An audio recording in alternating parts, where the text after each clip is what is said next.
Langsung kita mulai aja ya, ini sudah banyak yang masuk. Oke, bismillahirrahmanirrahim. Assalamualaikum warahmatullahi wabarakatuh.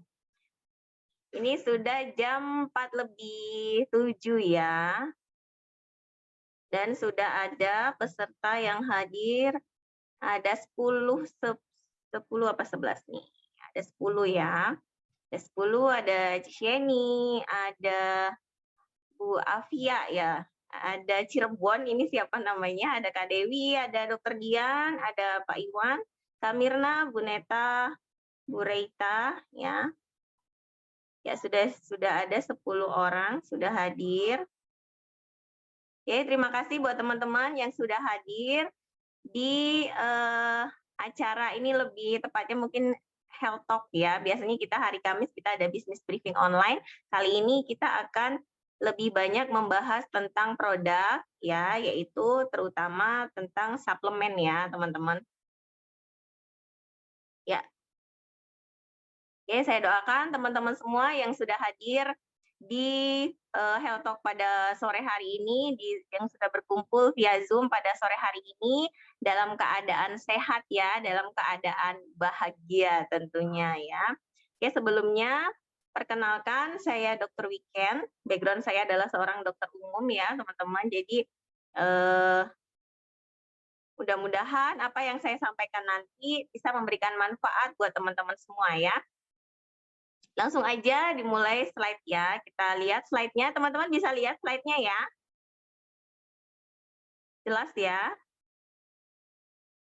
Oke, jadi kita akan bahas tentang suplemen ya.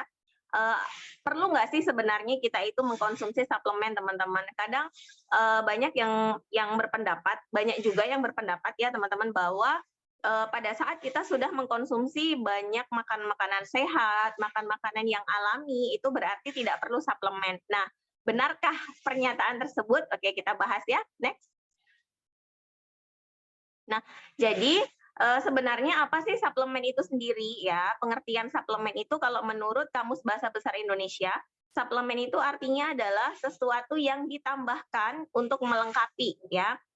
Jadi untuk melengkapi ya, di sini jelas tujuannya adalah untuk melengkapi.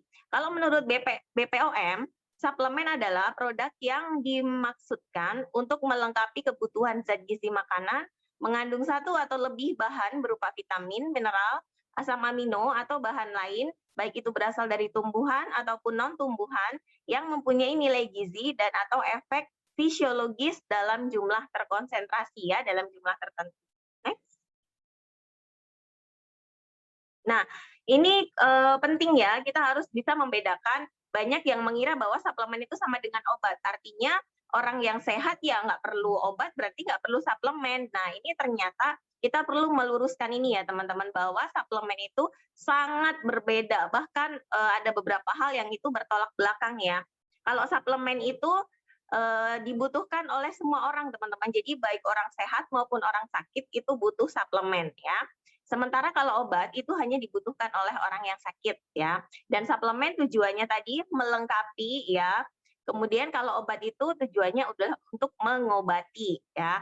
Kemudian suplemen bedanya lagi adalah suplemen boleh dikonsumsi setiap hari dalam jangka waktu yang lama atau dalam jangka waktu yang panjang, dengan catatan kita benar-benar mengkonsumsi suplemen yang bagus, berkualitas dan aman ya.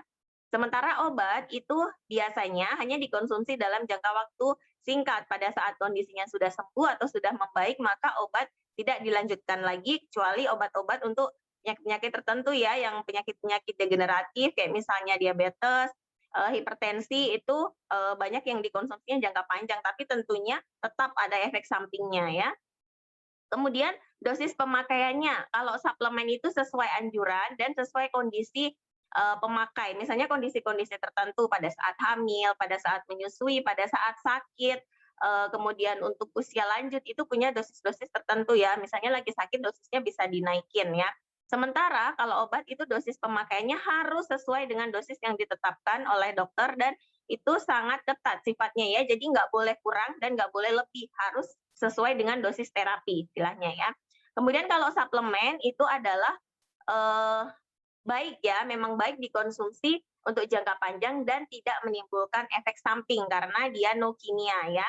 Kalau untuk obat, hampir semua obat memiliki side effect atau efek samping. Baik itu obat yang orang kenal sangat paling ringan, misalnya paracetamol aja gampangnya, itu tetap ada efek sampingnya teman-teman ya. Bisa contohnya efek sampingnya untuk lambung ya, bisa mengiritasi lambung kalau dikonsumsi terus-menerus dalam jangka waktu yang panjang. Next slide. Nah, untuk memahami apakah suplemen itu perlu atau tidak, teman-teman perlu mengetahui tentang kebutuhan nutrisi ini, teman-teman, bahwa kebutuhan nutrisi ini ada dua ya. Ada tentang makronutrien, ada makronutrien, dan ada mikronutrien. Kalau makronutrien tentunya kita bisa dapatkan dari makanan sehari-hari yang kita makan ya, yaitu ada karbohidrat, protein, lemak, itu adalah makronutrien ya. Nah, mikronutrien ini teman-teman, kalau kita bicara suplemen, maka kita akan lebih banyak membahas tentang mikronutrien ini. Mikronutrien ini adalah zat gizi yang dibutuhkan dalam jumlah sangat sedikit, bahkan sangat sedikit ya. Ukurannya tuh ada yang cuma ukurannya mikrogram gitu ya, jadi sangat sedikit, tapi itu sangat penting sekali ya, yaitu vitamin dan mineral. Next.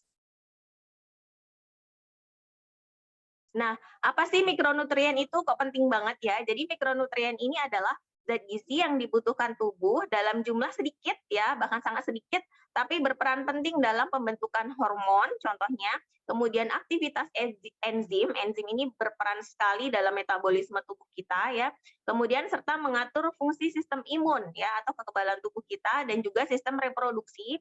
Nah, yang termasuk mikronutrien ini adalah vitamin dan mineral. Next. Nah, ini contoh-contoh vitamin ya, macam-macam vitamin. Itu ada vitamin yang larut dalam lemak, itu vitamin A, D, E, dan K ya. Vitamin A ini fungsinya ini ya teman-teman, teman-teman bisa baca, dan vitamin A juga bisa ditemukan pada beberapa jenis makanan kayak daging, hati, susu, telur gitu. Next. Kemudian ada vitamin D, ini juga vitamin yang larut lemak ya. Vitamin D sangat terkenal untuk kesehatan tulang ya, teman-teman, kesehatan tulang, dan ada fungsi-fungsi lainnya juga tentunya bisa ditemukan pada salmon, makarel, kuning telur, susu. Ini contoh-contoh makanannya. Next. Vitamin E ya, ini bagus banget untuk kesehatan kulit, mata, pembuluh darah, kekebalan tubuh juga, dan antioksidan ya. Vitamin E ini sifatnya dia sebagai antioksidan, dia bekerja sama dengan vitamin C ya teman-teman untuk melawan radikal bebas. Ini bisa didapatkan dari minyak nabati, kacang-kacangan, dan sayuran hijau. Next.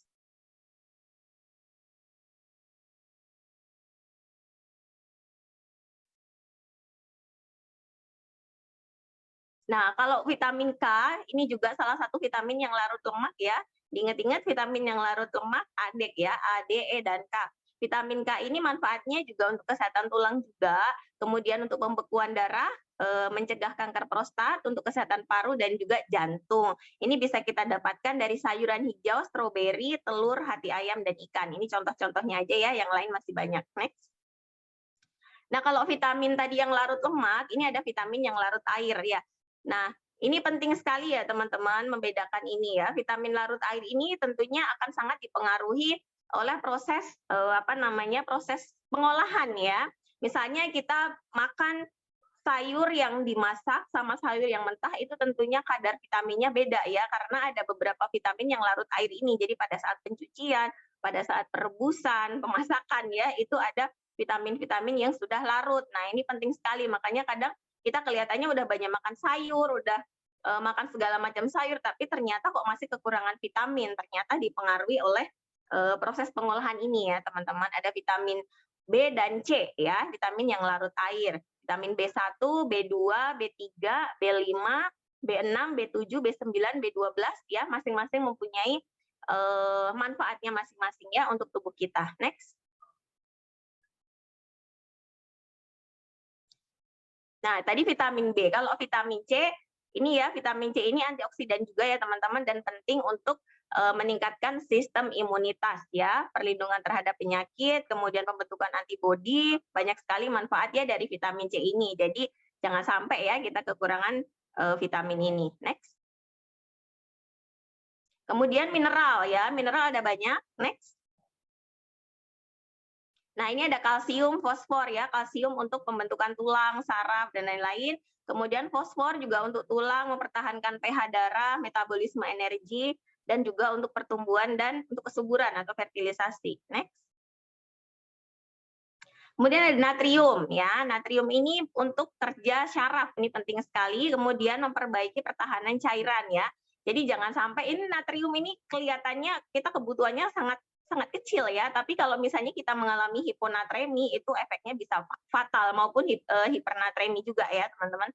Kemudian klorid. Klorid ini juga elektrolit juga. Ini berfungsi untuk memproduksi asam lambung ya, teman-teman, dan juga untuk sistem imun juga sebagai kofaktor enzim di liver atau hati, kemudian metabolisme komponen toksin ya. Kalau kekurangan ini bisa mengalami gangguan pertumbuhan. Next.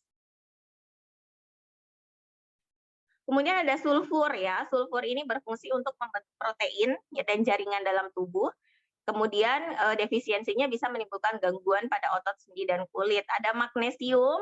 Magnesium ini berfungsi untuk pembentukan sel darah merah ya, dan juga fungsi-fungsi lainnya sangat banyak ya, teman-teman. Kelihatannya kecil kebutuhannya, tapi fungsinya memang sangat penting untuk tubuh kita. Next. Ada kalium ya. Kalium ini sangat penting untuk pembentukan aktivitas otot jantung ya. Banyak sekali kasus-kasus ya pasien ya yang sering saya temui, ini pasien-pasien yang mengalami hipokalemi maupun hiperkalemi, ini sangat mempengaruhi kerja jantung ya. Jadi manifestasinya kayak seperti orang yang serangan jantung, padahal ternyata problemnya di kalium ini. Kemudian untuk regulasi osmosis, kemudian fungsi otot dan syaraf, enzim juga, dan metabolisme energi ya. Kemudian untuk zat besi ini sering kita dengar ya, zat besi ini berguna untuk pembentukan hemoglobin ya, teman-teman, yang fungsinya adalah untuk mengantarkan oksigen. Kekurangan zat besi ini sering disebut anemia defisiensi besi ya. Jadi manifestasinya ya sama kayak orang dengan gejala anemia itu. Jadi lemah, letih, lesu seperti itu. Kemudian ada tembaga ya. Tembaga ini sama dengan zat besi ya, berfungsi sebagai kofaktor enzim untuk metabolisme energi, membantu fungsi saraf ya, antioksidan juga, dan juga melakukan sintesis jaringan pengikat ya. Jadi kalau kekurangan ini juga bisa menyebabkan anemia juga ya, gangguan fungsi saraf, gangguan pada rambut. Jadi rambutnya itu nggak hitam ya, tapi cenderung pirang, tapi pirangnya bukan pirang sehat ya. Jadi memang ini yang terjadi karena kekurangan gizi ya. Kemudian bisa terjadi gangguan tulang. Kalau untuk yodium, yodium ini membantu zat tirosin ya yang terbentuk pada kelenjar tiroid. Nah, selain berguna untuk proses reproduksi, metabolisme, dan pertumbuhan ya, si yodium ini. Kekurangan yodium ini sering kita sebut dengan gondok ya, teman-teman. Dan juga kekurangan yodium ini pada usia anak-anak yang masih usia pertumbuhan bisa menyebabkan pertumbuhan terhambat ya, stunting ya, kerdil. Next. Nah, ada banyak sekali ya ini mineral ini. Ada selenium. Selenium ini juga sebagai antioksidan dan ada fungsi-fungsi lainnya juga. Kemudian ada kobalt. Nah, ini kobalt ini dia sebagai kofaktor untuk pembentukan vitamin B12. Jadi memang antara vitamin dan mineral ini mereka sangat bersinergi ya, teman-teman, dalam melakukan kerjanya untuk tubuh kita. Dan untuk membantu proses pembuatan sel darah merah. Kalau kekurangan kobalt ini dapat mengakibatkan defisiensi vitamin B12 ya. Gangguannya nanti pada syaraf. Kemudian ada kromium. Kromium ini berfungsi untuk regulator hormon insulin. Teman-teman tahu ya, hormon insulin ini penting banget untuk mengatur kadar gula darah ya, dan juga untuk pertumbuhan. Kalau kekurangan ini bisa meningkatkan kadar gula dalam darah. Jadi kekurangan kromium ini bisa menjadi salah satu faktor risiko terjadinya diabetes ya. Kemudian mangan. Mangan ini sebagai kofaktor enzim berguna untuk metabolisme energi, pembentukan tulang, dan juga kofaktor enzim superoksida dismutasa atau enzim antioksidan. Kekurangan mineral mangan dapat mengakibatkan gangguan tulang dan hati. Next. Kemudian ada zinc ya. Zinc ini bagus banget untuk kekebalan tubuh ya, teman-teman. Makanya sekarang seringkali zinc ini mulai tren lagi. Kalau dulu zinc ini lebih sering digunakan untuk pasien-pasien yang mengalami diare ya. Kalau sekarang zinc ini sering banget diberikan untuk kasus-kasus yang terkena infeksi virus ya, seperti yang sekarang ada infeksi COVID ini, sering sekali dokter memberikan zinc ini untuk memperbaiki kekebalan tubuhnya dan juga sebagai antioksidan, memperbaiki pencernaan juga. Kemudian fluoride, fluoride ini membantu metabolisme kalsium ya, dan juga fosfor. kemudian komponen tulang ya, matriks tulang dan gigi. Nah, kalau kekurangan fluorida ini tentunya bisa menyebabkan gangguan tulang dan juga gigi ya. Next. Nah, itu tadi vitamin dan mineral ya teman-teman. Jadi betapa pentingnya yang namanya mikronutrien tadi ya, yang terdiri dari vitamin dan mineral itu. Dan ada faktor penting yang tadi saya bilang ya, bahwa vitamin-vitamin yang larut lemak itu tentunya dalam tubuh kita juga penyerapannya akan memerlukan perantara ya teman-teman, karena dia larut lemak, sementara tubuh kita itu kan ada kandungan airnya seperti itu ya.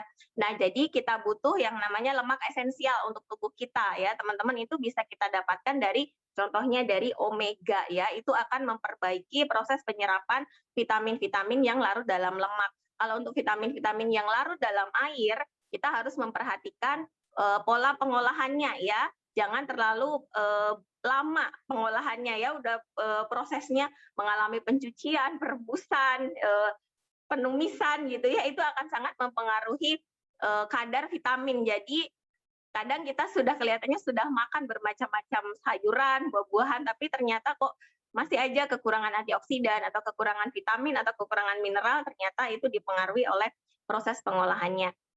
Nah, teman-teman, ini ada beberapa contoh kebutuhan makanan ya, kebutuhan nutrisi, beberapa vitamin ini disebut di sini bahwa untuk memenuhi kebutuhan vitamin kita sehari-hari ternyata kita butuh makan banyak sekali jenis makanan dan juga dalam jumlah yang banyak ya. Nah, ini contohnya kebutuhan tiamin kita, teman-teman. Kita harus makan itu ya, teman-teman bisa lihat 135 mangkok beras coklat, 2 lbs HAM ya, kemudian biji bunga matahari, RCC hijau ya, kemudian white germ. 12 mangkok, bayangin ya. Ini sehari loh, teman-teman, bukan seminggu, bukan sebulan ya. Next. Kemudian untuk memenuhi kebutuhan vitamin B6 ya, itu harus makan 41 pisang sedang, 38 kentang bersama kulit-kulitnya ya. Kalau kita makan kentang kayaknya kulitnya kita buang ya teman-teman. Kemudian 77 mangkok lentil, kemudian dada ayam itu hampir 15 kilo ya, kemudian 18 mangkok white germ. Jadi benar-benar banyak sekali yang harus kita makan kalau kita ingin memenuhi kebutuhan optimum ya dari nutrisi kita sehari-hari. Next. Kemudian untuk memenuhi kebutuhan asam folat ya, asam folat ini penting untuk pembentukan sel darah merah juga. Kita harus makan 3,8 mangkok asparagus, 4 mangkok kacang hitam, 20 buah jeruk sedang, 10 mangkok Brussels sprouts, kemudian 3,8 mangkok bayam matang. Ya, next. Banyak sekali ya, ini sepertinya kayaknya hampir mustahil ya kita makan ini setiap hari sebanyak ini. Untuk memenuhi vitamin D ya, 22 kuning telur, aduh, ini udah bayangin 22 kuning telur mungkin sudah enak ya teman-teman. Nah, mangkok susu, 30 sendok margarin, kemudian 15 ons udang. Next. Kemudian untuk memenuhi kebutuhan vitamin E kita, setiap harinya kita butuh 33 ikat bayam, 27 pounds butter, 80 avocado sedang, 80 mangga, 2 lbs biji bunga matahari, 23 mangkok white germ, dan 1,5 quarts minyak jagung ya. Ini wah, ternyata luar biasa ya yang harus kita makan untuk memenuhi kebutuhan vitamin kita. Next.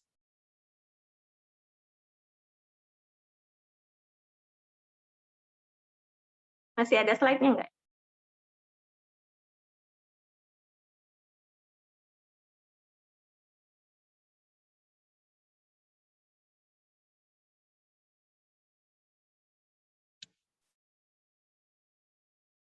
Nah, untuk memenuhi kebutuhan vitamin C, teman-teman, ini yang harus kita makan ya. Teman-teman bisa lihat itu angka depannya aja udah angka-angka yang sangat besar, 17 buah kiwi, 16 buah jeruk, 160 buah apel, dan sebagainya. Next, banyak sekali ya.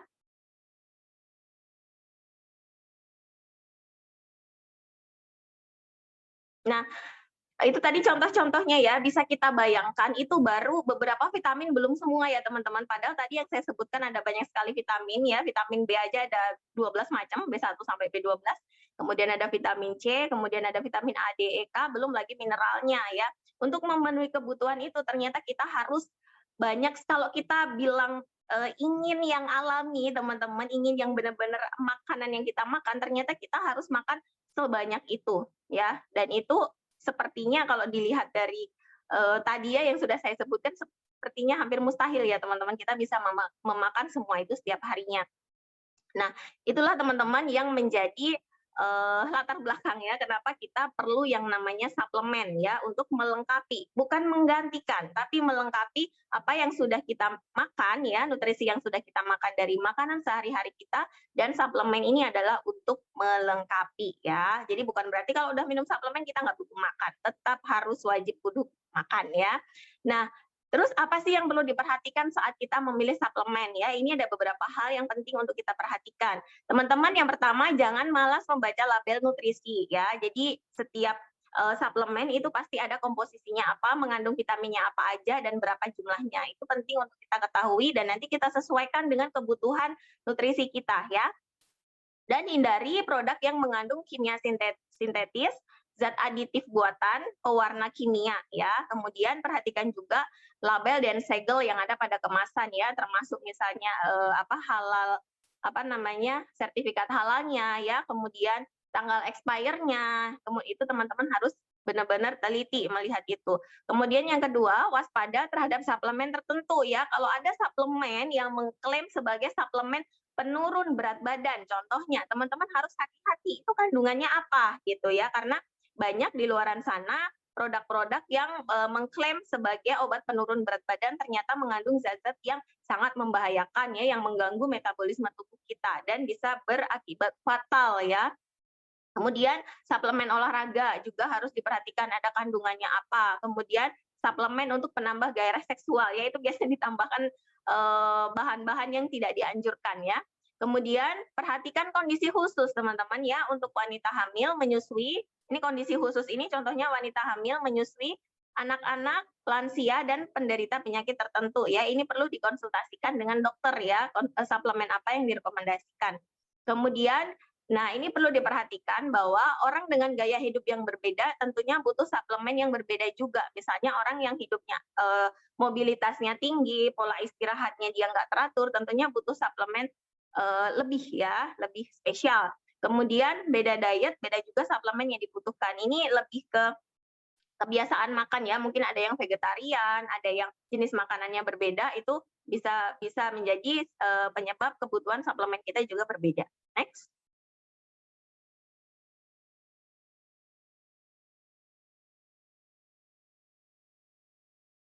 Oke, itu ya teman-teman, kalau untuk tentang suplemen, cukup jelas nggak yang saya tadi saya sampaikan materi tentang suplemen. Jadi teman-teman mungkin di sini bisa menyimpulkan ya, kenapa kok kita butuh suplemen ya. Yang pertama, teman-teman harus tahu bahwa suplemen itu beda dengan obat ya.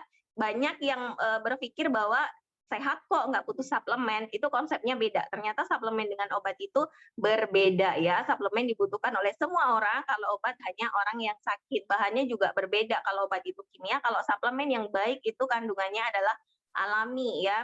Kemudian yang membuat kenapa kita penting butuh suplemen, ternyata tadi ya teman-teman, penting banget bahwa ternyata untuk memenuhi kebutuhan nutrisi yang optimal setiap harinya untuk metabolisme tubuh kita itu ternyata kita harus makan banyak sekali jenis makanan dan juga dalam jumlah yang sangat banyak ya. Sepertinya itu tidak memungkinkan. Jadi satu-satunya cara adalah dengan kita menambahkan ya nutrisi yang kita makan dari makanan sehari-hari ditambahkan dengan suplemen. Tapi teman-teman juga harus pinter-pinter nih milih suplemen yang untuk dikonsumsi. Namanya memasukkan sesuatu ke tubuh kita, tentunya kita harus banyak mempertimbangkan hal-hal tadi ya yang sudah saya jelaskan tadi. Nah, untuk kesempatan sore hari ini, saya akan memperkenalkan tentang salah satu suplemen ya teman-teman, di mana suplemen ini isinya sangat lengkap. Namanya adalah Life Pack. Ini adalah produk dari Pharmanex ya teman-teman, dan sudah masuk di PDR-Net ya. Kalau teman-teman coba lihat di Google, itu artinya sudah masuk ke daftar peresepan dokter-dokter di Amerika. Jadi memang dokter-dokter di sana sudah biasa memberikan ini untuk pasiennya ya, untuk dikonsumsi sehari-hari dan untuk membantu untuk menunjang kesehatan baik untuk orang yang sakit maupun untuk orang yang sehat ya teman-teman. Oke, biar teman-teman bisa lebih jelas ya apa sih Life Pack ini teman-teman, saya akan memanggilkan rekan saya Kak Mirna. Halo Kak Mirna. Halo Dokter Weekend, apa kabar? Baik, Kak Mirna gimana kabarnya? Sehat Kak. ini berkat Pharmanex ya, kita tetap dalam kondisi ini. Pharmanex emang luar biasa. Benar, luar biasa banget. Oke, Kak Mirna boleh ditunjukkan life pack itu seperti apa, Kak Mirna? Jadi saya boleh cerita dulu tentang pengalaman saya dengan life pack ya. Boleh sekali. Ya. Jadi saya itu bukan seseorang yang senang dengan makanan-makanan yang berminyak ataupun yang goreng-gorengan seperti itu. Tetapi saya juga memiliki masalah kondisi di badan saya itu setiap mau datang bulan pasti biasanya rata-rata perempuan itu ngalamin sakit-sakit gitu ya, pegel-pegel ya kan. Dan dulu tuh mungkin karena memang apa ya namanya, mungkin karena stres ataupun karena kerjaan, biasanya tuh sebulan 2 kali saya panggil tukang pijit, dokter weekend. Nah, sebelum saya mengenal Pharmanex, saya itu rutin mengkonsumsi setiap pagi dalam perut kosong, mengkonsumsi peresan jeruk nipis ya, jeruk nipis peras campur madu. Katanya kan itu sehat banget ya, dan diminum hangat-hangat. Itu sudah rutin saya lakukan. Tetapi memang dulu saya mungkin saya berpendapat saya ada alergi untuk kalau pagi-pagi itu, jadi suka ada pilek seperti itu. Kemudian saya diperkenalkan oleh Pharmanex, salah satunya adalah pertama kali saya diperkenalkan itu adalah dengan Marine Omega, juga dengan life pack ini Kak Dokter Weekend. Nah, yang seperti ini ya, ininya ya. Ya. Dalam kardus tersebut sudah lengkap. Waktu itu saya tidak pernah dapat penjelasan seperti yang Dokter Weekend jelaskan hari ini. Sudah lengkap semuanya, ada 4 kapsul seperti ini. Waktu itu saya berpikir apa saya perlu ini, karena saya kan makanannya sudah sehat dan saya juga suka makan lalap-lalapan. Tadi saya dengar Dokter Weekend bertanya, menceritakan bahwa proses menumis itu menghilangkan apa tadi, tiamin itu ya.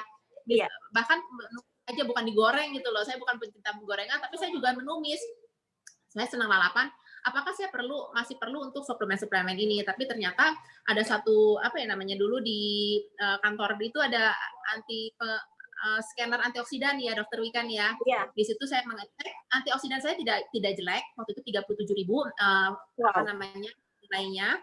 Tetapi sesudah saya mengkonsumsi life pack selama 3 bulan itu naik ke 39.000, waktu itu naiknya 2.000 saja. Yang luar biasa adalah pada saat saya menambahkannya dengan suplemen lain, dan suplemen ECOG seperti Yusfen, itu saya punya antioksidan naik ke 48.000. Udah bahkan terakhir tuh 51.000 saya ngecek di Palembang waktu itu.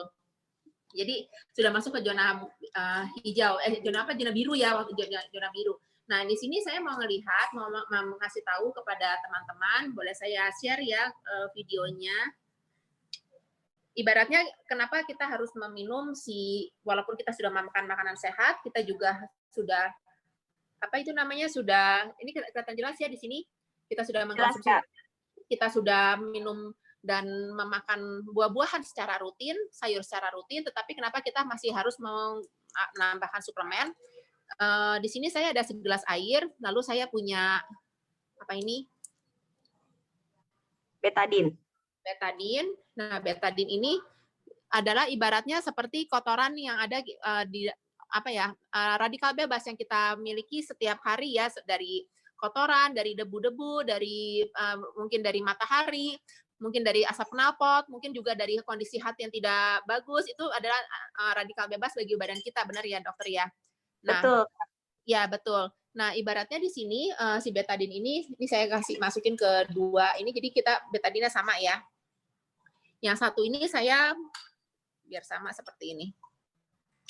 Oke, ini sekitar kurang lebih sudah sama ininya. Yang satu ini saya peraskan dengan lemon ya. Ini yang saya lakukan setiap pagi, saya merasin lemon, memasukkan ke badan saya dengan harapan tentunya badan saya akan bersih kembali. Benar ya, kalau kita menggunakan lemon ini, kita pengen supaya badan kita itu jadi lebih sehat, lebih bersih. Nah, lemon ini mampu untuk warnanya jadi jernih lagi ya, seperti ini. Oke. Nah, lalu di dalam life pack ini pun saya diberitahu bahwa di sini informasi nilai gizinya, dia memiliki antioksidan yang sangat tinggi, lalu dia juga memiliki 20 jenis nutrisi dari asam alfa lipoat, lalu dia juga memiliki campuran polifenol yang kaya akan katekin dan juga flavonoid, dan dia memiliki antioksidan yang ada 43 antioksidan ya, kalau nggak salah saya seperti itu. Betul, nah, ini Kak. Saya ambil yang untuk antioksidannya. ini saya parutin ya, ini yang warna hijau muda ini yang ada mengandung antioksidannya.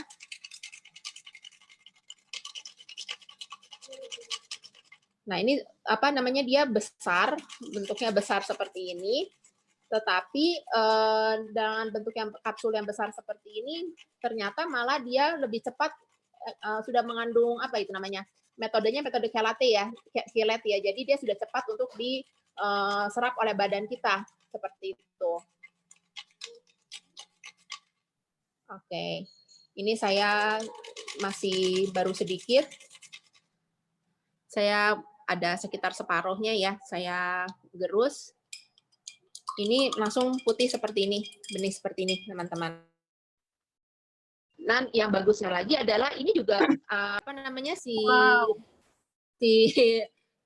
jeruk nipis ini, jeruk lemon ini juga kalau misalkan kita tambahin ini mungkin dia juga bisa jadi lebih jernih. Tetapi yang lebih menariknya lagi, ini kan saya biasa minum pagi ya.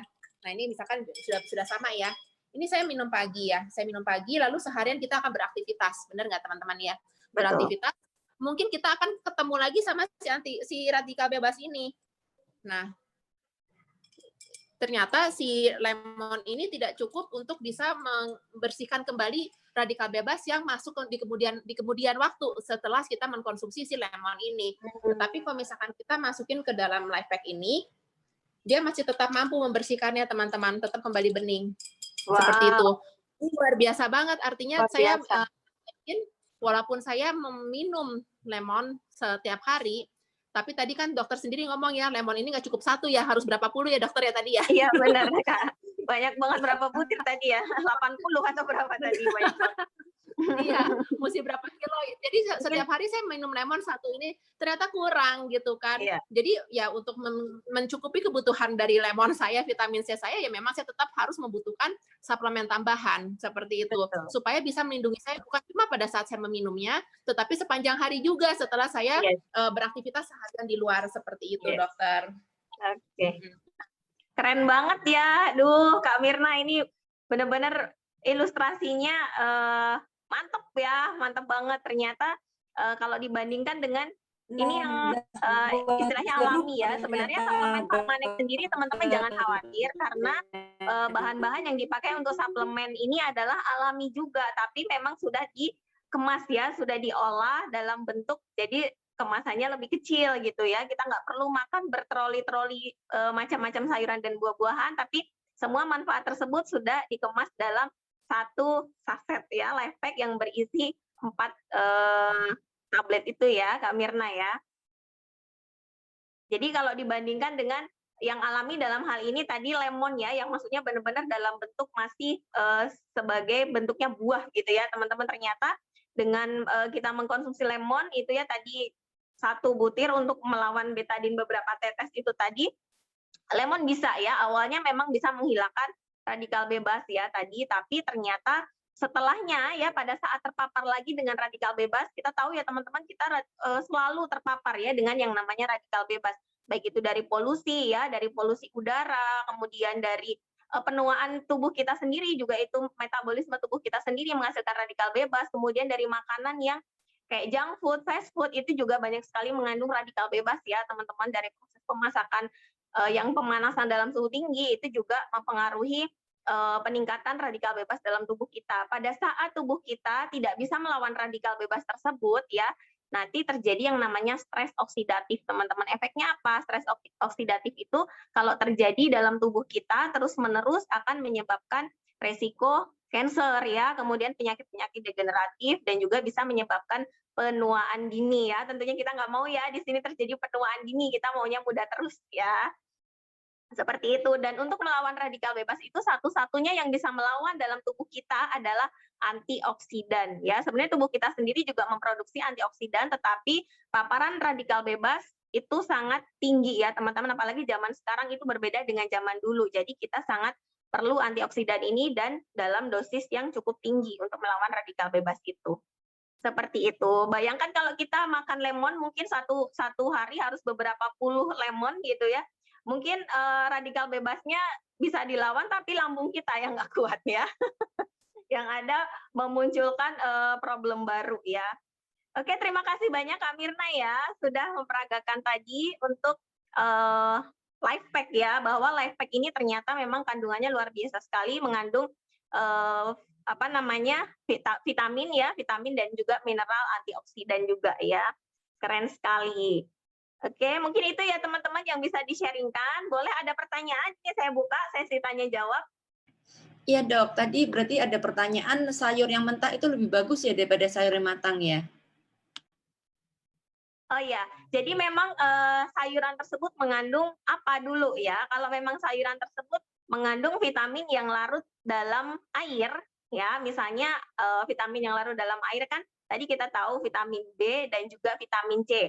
Kita ambil contoh misalnya wortel. Wortel itu kan banyak mengandung vitamin A, ada vitamin C-nya juga. Tentunya wortel ini mengandung vitamin yang larut air, otomatis proses pencucian akan sangat mempengaruhi kadar vitamin yang ada dalam makanan tersebut. Gitu. Jadi tergantung dari kandungan yang ada di sayuran atau buah-buahan tersebut itu apa kandungannya. Kalau memang kandungannya vitamin larut air akan sangat berpengaruh sekali. Pada saat dicuci itu udah berkurang. Apalagi kalau ditambah dengan direbus dan direbusnya lama lagi ya, mungkin udah habis vitaminnya. Seperti itu. Ya, kita kan kenal ada sayur yang sangat enak sekali itu ya, sayur lodeh. Itu kalau bikin bisa Semakin lama berjam-jam. dimasak semakin enak. Betul sekali. Berarti itu sayurnya udah KO semua ya? Udah KO ya. Tapi kita tetap kadang kan udah makan sayur, sayur apa? Sayur lodeh gitu kan. Seperti itu. Ada lagi? Boleh tanya? Ini prinsip banget ya. Jadi teman-teman jangan menyamakan bahwa suplemen itu sama dengan obat ya. Jadi jangan bingung kalau misalnya ada yang nanya, Mbak, ini saya ada keluhan gini, butuh apa ya? Kalau dia butuh obat ya ke dokter gitu ya. Tapi kalau kita sebagai konsultan kesehatan ya di sini dalam bisnis kita ini yang tadi salah satu produknya adalah life pack tadi ya, tentunya kita memberikan solusi dengan memberikan suplemen ini tujuannya bukan untuk mengobati ya, tapi untuk memperbaiki kondisi kesehatan tubuhnya secara keseluruhan ya. Jadi memperbaiki dari pusatnya dulu, bukan dari sakitnya. Seperti itu. Dari sumbernya ya. Oke, Ada lagi? terima kasih. Kayaknya kalau teman-teman mau bertanya boleh di chat ya. Silahkan di chat teman-teman. Kita tunggu ada satu pertanyaan, dua pertanyaan, suplemen apa yang oke gitu kan kira-kira atau ingin bertanya mengenai apa, boleh. 1 menit ya, jangan sampai dilewatkan kesempatannya.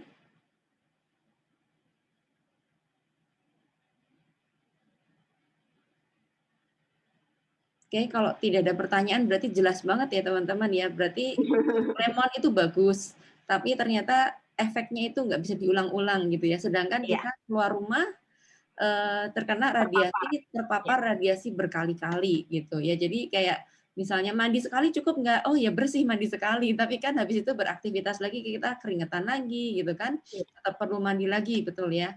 betul. Jadi bukan karena ketergantungan ya Ci ya, kenapa kita harus minum setiap hari, tapi memang itu kebutuhan ya. Jadi kebutuhan tidak sama dengan ketergantungan ya. Kayak kita butuh makan ya, bukan berarti kita ketergantungan makan, tapi memang kita butuh makan seperti itu. Konsepnya sama seperti itu. Ya, ini ada pertanyaan dari Pak Arief. Ya, Lemak darah itu maksudnya apa ya, Dok?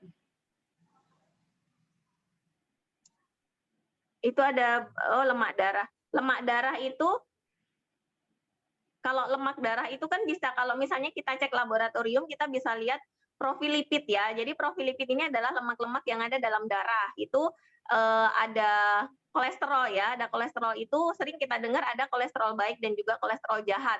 Ada makanya hasil lab itu ada kolesterol total. Artinya kalau total itu dijumlah semua baik yang kolesterol baik maupun yang jahat. Tapi ini tidak bisa menggambarkan kondisi lemak darah kita bagus atau enggak. Jadi kita perlu mengukur HDL dan LDL-nya ya. Kalau HDL ini adalah lemak baik ya, lemak baiknya. Kalau LDL ini adalah lemak jahatnya. Nah, kalau LDL ini tinggi, yang lemak jahat itu ya, itu bisa menyebabkan resiko terjadinya penyumbatan ya, karena dia sifatnya itu menyebabkan reaksi radang ya di dinding pembuluh darah kita, kemudian karena terjadi reaksi radang tentunya mengeluarkan zat-zat ya, zat-zat peradangan tersebut, kemudian sebenarnya dinding pembuluh darah kita itu untuk melawan si LDL itu ya, dibungkus seperti itu, nempel-nempel di dinding pembuluh darah, dan pada saat dia terlepas dari dinding pembuluh darah, dia akan mengikuti aliran darah ya. Kalau dia berhentinya di jantung menyebabkan serangan jantung karena pembuluh darah di jantung itu kecil-kecil sekali. Kalau berhenti di pembuluh darah di otak maka bisa menyebabkan stroke ya. Nah, jadi kita perlu meningkatkan kadar HDL lemak baik kita dan menurunkan kadar LDL-nya ya. Jadi penting juga apalagi yang sudah usia mungkin 35 ke atas perlu kita check up ya teman-teman untuk mengukur profil lipid ini ya, dan juga bisa kita lihat trigliseridnya juga ya. Tapi kalau lemak darah mungkin itu yang penting, HDL sama LDL itu yang harus kita perhatikan ya teman-teman. Itu Pak Arief. Nah, ini kemudian ada pertanyaan lagi yang kedua dari Ibu Neta ya. Kalau vitamin yang larut dalam lemak itu misalnya larut dalam apa ya, Dok? Oke. Jadi vitamin jadi ada vitamin yang larut dalam air, ada vitamin yang larut dalam lemak. Nah, ini penting sekali kita mempelajari konsep ini ya, bahwa banyak sekali mungkin kita sudah banyak mengkonsumsi vitamin-vitamin yang larut dalam lemak ya, teman-teman. Vitamin larut dalam lemak itu kan A, D, E, dan K. Tadi jenis-jenis makanannya sudah ada di slide itu tadi semua ya. Nanti kalau misalnya mau minta boleh dibagi nanti di grup ya. Nah, itu vitamin yang larut dalam lemak itu walaupun kita mengkonsumsinya sudah dalam jumlah yang banyak dalam tubuh kita, tapi ternyata tubuh kita itu tidak ada lemak esensial untuk menyerap zat vitamin tersebut ya, jadinya tidak akan memberikan manfaat ya dalam tubuh kita. Nah, itu kita perlu yang namanya lemak esensial. Ini teman-teman bisa dapatkan dari omega 3 ya, teman-teman. Itu makanya kenapa kok kalau sering kita dengar ya, kenapa kok LifePack dan Marine Omega ini disebut dengan basic supplement, suplemen dasar, ibaratnya pondasinya. Karena ini yang akan mempengaruhi semua ya, apa yang kita konsumsi itu bisa bekerja baik, bisa dimetabolisme dengan baik oleh tubuh kita. Larut dalam lemak konsepnya seperti itu, dan ini juga dipengaruhi sama kayak vitamin yang larut dalam air ya Bu ya. Jadi kalau kita mengkonsumsi makanan yang dia kandungannya ada vitamin A, D, E atau K-nya ya, itu juga kalau misalnya kita memasaknya dengan banyak minyak, menumis, itu tentunya ada beberapa kadar vitamin yang tentunya sudah berkurang karena dia larut dalam minyak ya atau lemak pada saat kita memasaknya. Seperti itu. Jadi ada dua hal ya yang ini, jadi pada saat pengolahannya dan pada saat sudah masuk di tubuh kita ini nanti terserap atau tidak. Itu pentingnya di situ. Oke, thank you Dok. Ini ada satu pertanyaan lagi dari ini Ibu ya, Ibu Fajar Gustiawati ya. Bolehkah LifePack diminum bersamaan dengan obat dokter? Oke, jadi memang ada kasus-kasus tertentu ya, mungkin dia memang sedang mengkonsumsi, memang kondisinya lagi sakit atau memang butuh terapi dari dokter dan dokter memberikan obat ya. Obat tentunya pasti ada bahan kimianya ya kalau obat dari dokter atau dari perusahaan farmasi ya. Nah, tentunya suplemen tetap dibutuhkan karena tadi konsep suplemen adalah suplemen dibutuhkan oleh orang sehat maupun orang sakit. Orang sehat aja butuh, apalagi orang sakit ya. Jadi boleh banget LifePack ya, baik suplemen yang lain maupun LifePack dikonsumsi oleh orang-orang yang sedang dalam terapi pengobatan dokter, tapi ada jaraknya ya, Bu ya, jaraknya paling nggak 1 jam kita antara konsumsi obat dengan konsumsi suplemennya. Jadi dua-duanya tetap diberikan. Obat tetap dilanjutkan, suplemen ditambahkan dengan jeda waktu kurang lebih 1 jam. Bisa menjawab? Ya, cukup jelas ya. Ya, cukup jelas ya. Oke, ada pertanyaan lagi teman-teman? Kira-kira mengenai pertanyaan yang mungkin teman-teman di sini yang sudah sering sharing ya tentang suplemen, tapi ada customer yang masih kadang keberatan dengan alasan apa. Mudah-mudahan dengan penjelasan tadi bisa lebih membantu menghandling handling objection-nya gitu ya. Kalau misalnya ada orang yang kita tawarkan suplemen ya, tapi ternyata masih keberatan. Jadi kalau jawabnya masih, oh aku nggak butuh suplemen, aku sehat sekarang, nggak sakit. Suplemen itu kan buat orang sakit, kita bisa menjawab ya tentunya. Terus kalau misalnya ada yang nanya, ada yang keberatan karena alasan, oh aku lebih suka yang alami, aku setiap hari minum jus, aku setiap hari makan sayur-sayuran segar gitu. Nah itu tentunya kita harus bisa jawab juga ya dengan alasan-alasan yang tadi sudah ada di materi tadi ya. Seperti itu. Kalau misalnya ada yang bertanya,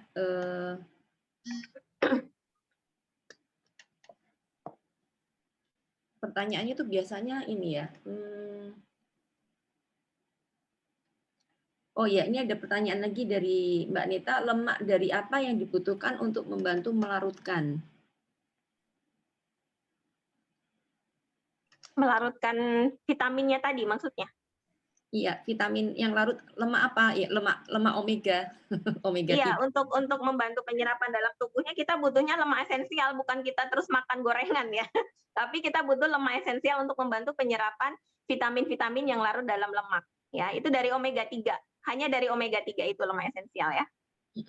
Nah, biasanya ada juga kekhawatiran gini, nanti kalau misalnya kebanyakan minum vitamin, nanti ginjalnya gimana ya? Oh, jadi kalau ini memang kita perlu mengetahui produsen ya dari si suplemen yang kita konsumsi. Tentunya tadi dengan memperhatikan hal-hal yang perlu kita perhatikan sebelum kita konsumsi itu, dan kita nggak ada salahnya juga bahwa kita perlu mengenali produsen ya, perusahaan yang memproduksi suplemen tersebut ya, dan memastikan apakah pembuatan suplemen tersebut sudah memenuhi standar ya, standar yang benar-benar membuat suplemen itu berkualitas dan aman untuk dikonsumsi jangka panjang gitu Ci ya. Kalau untuk Lifepack itu sendiri dan suplemen-suplemen Pharmanex yang lain itu sudah memenuhi standar 6S ya.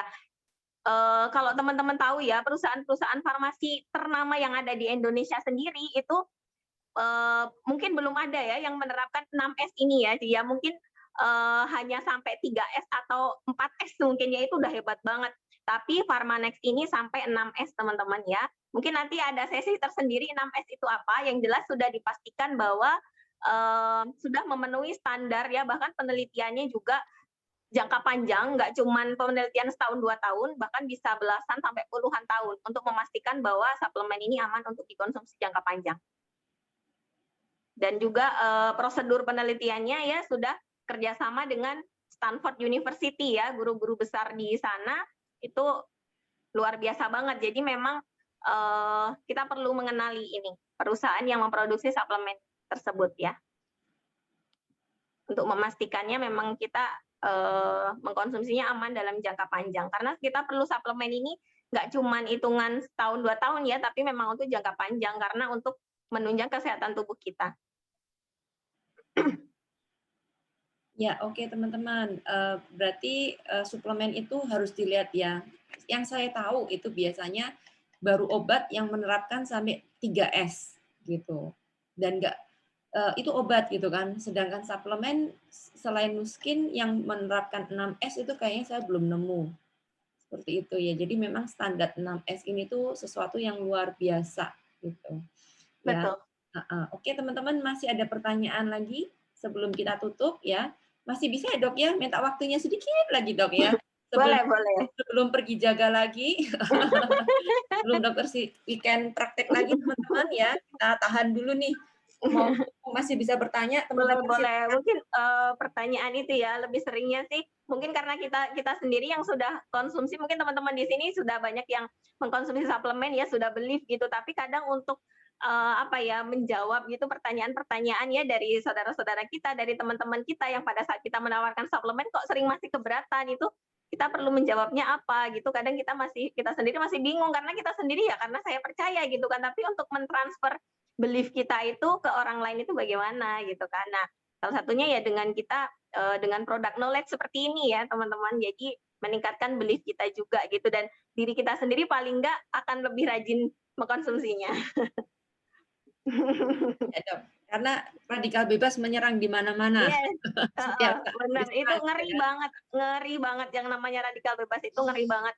Sekarang kasus-kasus penyakit degeneratif, kasus-kasus cancer itu udah bukan penyakit tua ya, udah bukan menyerang di usia-usia di atas 40, tapi banyak sekali yang usianya masih kepala 2, bukan kepala 3, kepala 2 itu udah banyak sekali yang kena cancer ya, kemudian kena penyakit degeneratif, bahkan sampai gagal ginjal ya, itu sampai harus hemodialisa atau cuci darah, itu sudah banyak sekali kasus-kasus di rumah sakit tempat saya kerja, itu sudah ada yang usianya itu 26, 28 itu sudah cuci darah. Dan itu bukan dari faktor keturunan ya, Ci ya. Jadi memang karena gaya hidup. Gaya hidup ya. Ya. Terutama kalau minumnya jarang minum air putih, minumnya yang bermanis-manis terus gitu ya, Betul. botol-botol neng gitu. Kemasan-kemasan, iya. Ya. Ini ada pertanyaan dari Devi ya, adakah pengganti lemak esensial? Maksudnya yang sifatnya vegetarian ya, karena kalau nggak salah Devi ini vegetarian ya. Betul, Ci, betul. Kalau vegetarian ya. Ngetiknya susah ini, typo. Maaf. Oh, saya tahu. G3 itu lemaknya itu lemak apa ya? Dia itu semacam kayak lipid. Jadi kandungan apanya itu dia setara dengan lipo. Oh iya, beta karotinnya itu lipid, bentuknya lemak. Itu Oh, bisa berarti G3 ya. Tapi kalau saya dulu pernah dapat apa ya, omega 3 yang didapat dari apa tuh namanya? Ya, flaxseed. Itu bisa nggak ya, Dok ya? Omega 3 ada yang bukan dari krill oil, tapi ada yang dari apa ya, ganggang atau apa ya? Apa sih yang model-model flaxseed ya? Flaxseed oil. Jadi dari biji-bijian gitu yang modelnya mirip kayak apa ya bilangnya ya? Kayak biji rami, kalau nama lainnya itu kayak biji rami gitu. Iya, itu bisa nggak ya, Dok? Ada Kak. Itu jadi ada yang memang dari tumbuh-tumbuhan, tapi memang kalau untuk omega 3 sendiri yang anti-inflamasinya itu paling bagus memang dari krill oil. Ya, Ci, dari krill oil ya. Yang anti-inflam. Jadi nggak cuma sebagai apa namanya antioksidan juga, kemudian lemak esensial, tapi efek anti-inflamasinya itu bagus sekali kalau yang dari krill oil itu. Lebih tinggi mungkin ya dibanding dari flaxseed itu gitu ya. Iya. Tapi untuk yang vegetarian untuk mereplace itu bisa nggak begitu, Dok? Kalau itu sarankan belum ya. Lebih ke G3 sih. Jadi G3 ke G3 ya. Yaitu tumbuhan tapi karotinnya itu tuh lipokaroten. Oh, lemak. Jadi lebih ke lemak ya. Tapi dia bentuknya lemak. Makanya kalau kita minum G3 itu kan kayak apa ya, cairannya itu kan kayak ada minyaknya gitu. Minyaknya, iya. Bukan ditambahin, tapi memang dia itu memang dari buahnya itu ya, Ci ya. Oh, bentuknya seperti lemak gitu ya. Oh, oke. Ya. Thank you. Nah, ini ada pertanyaan lagi dari ini Bapak atau Ibu Fajar ya. Kalau suplemen untuk hipertiroid apa ya, Dok? Mungkin Cici bisa bantu, Ci. Ya, ini testimoni dari teman kita ya, dari Mbak Laura Olivia. Mbak Laura itu kena hipertiroid ya, dan dia itu minumnya lengkap, Lifepack, Merin, R-Square, Reishi, Youthpan ya. Jadi minumannya cukup banyak, tetapi memang betul-betul ada hasilnya. Ya, jadi dia kena autoimun di mana tiroidnya itu hiper ya. Dan pemicunya adalah hamil. Jadi ketika dia hamil akhirnya dia udah hipertiroid dulu ya. Enggak, jadi dia hamil, setelah hamil itu tiroidnya jadi enggak seimbang, jadi hiper. Nah, sampai akhirnya kurus banget gitu kan. Ya, tapi dia minum suplemen dimulai dari Reishi ya, akhirnya dilengkapin jadi Lifepack, MO, R-Square, Youthpan gitu kan, akhirnya bisa remisi hipertiroidnya. Itu termasuk autoimun ya. Hamil lagi, kacau lagi, remisi lagi, hamil lagi, kacau lagi, remisi lagi. Suplemen ini bisa membantu dan dilihat itu dari lama turun remisinya itu semakin lama semakin pendek. Jadi semakin cepat untuk pulih kembali seperti itu. Jadi suplemennya lengkap ya, Lifepack, Merin, Reishi, R-Square, Youthpan. Baik, terima kasih. Iya, ini Mbak ya berarti ya. Iya. Terima kasih ya, Bu. Iya, sama-sama. Oke, kayaknya udah cukup ya, Ci ya, udah jam 5. Ya, sudah jam 5. Mungkin banget teman-teman. Terima kasih banget nih teman-teman yang sudah join di sore hari ini. Mungkin ini pasti pengen belajar banget lah semua yang ada di sini ya. Mudah-mudahan dapat ilmunya ya, sudah nyepatin diri, mungkin yang harusnya udah masak mungkin masaknya tadi sudah dimajuin atau mungkin sekarang mau buru-buru masak nih. Gak apa-apa ya. Insya Allah dapat ilmunya, memberikan manfaat untuk diri kita juga dan juga untuk orang-orang di sekitar kita, untuk orang-orang yang kita sayang tentunya ya teman-teman. Dengan kita mengkonsumsi suplemen dan juga men-sharingkannya ya. Jadi kita punya dasar ilmunya, nggak cuma asal jawab gitu ya kalau ditanya. Oke? Oke, itu yang bisa saya sampaikan. Kurang lebihnya mohon maaf. Salam sehat. Assalamualaikum. Thank you, Waalaikumsalam. Dok. Thank you, Dok. Thank you, Ci. Thank you, Kak Devi. Thank you, Kak Cishin. Devi, thank you. Kak Mirna, makasih. Bye. Dr. Dian, Bu Neta, Dr. Nidi, Ningrum, Pak Arif, Mbak Ratna, Roro, Bu Reita. Thank you. Terima kasih. Sama-sama. Terima kasih, Dok. Sama-sama Kak Mirna, thank you. Iya. Selamat berbuka puasa ya, bentar lagi buat yang menjalankan puasa. Oh, betul. Iya, selamat buka puasa. Selamat berbuka puasa.